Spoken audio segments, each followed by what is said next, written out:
Kailangan lang ma-admit sa ICU muna si Lynette for monitoring. Hanggang sa magising lang siya. Salamat, Ray, at hindi mo pinabayaan si Lynette. At si Annalyn. Dok. Sorry nga po pala sa nangyari kanina. Mali po talaga ako dun. Kaya lang,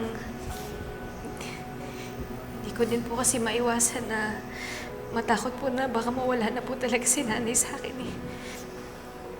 Sorry po talaga. Wala yun. Naintindihan ko yung nararamdaman mo.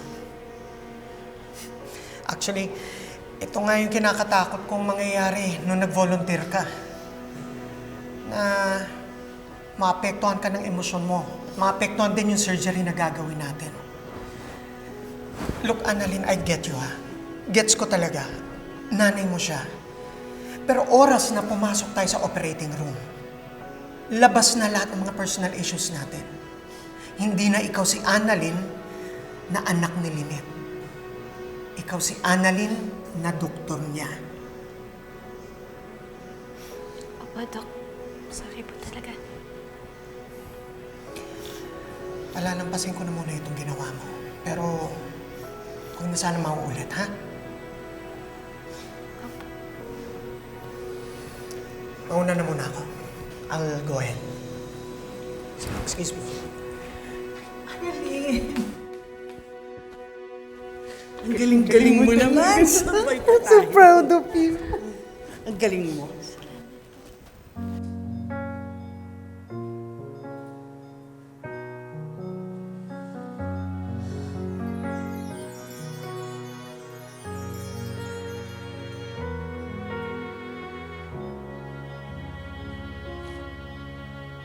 Di ko man magawang maipagmalaki ang pinagmulan at aking narating.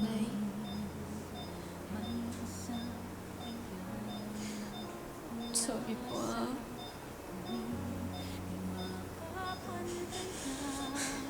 Dapat di po kita inaway.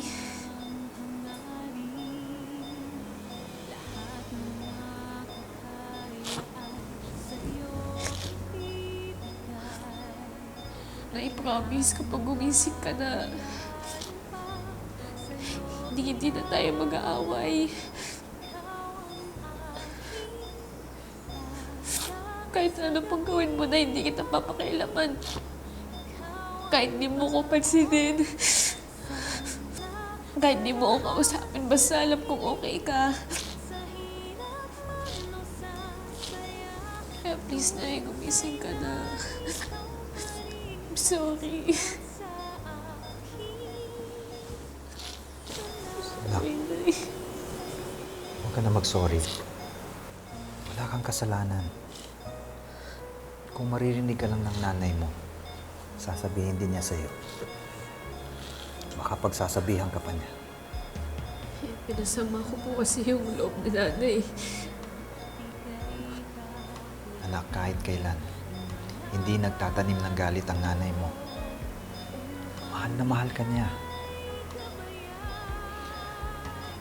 Alam mo, kung malalaman lang niya kung anong ginawa mo, na ikaw nag-opera sa kanya, magiging sobrang proud siya sa'yo. Isang karangalan na maoperahan mo ang nanay mo. And I'm also very proud of you for doing that. Kasi, yun yung hindi ko nagawa kay Papa. Kaya, huwag na huwag mo sisihin ang sarili mo. Dahil sa ginawa mo pa lang, bawing-bawi ka na sa nanay mo.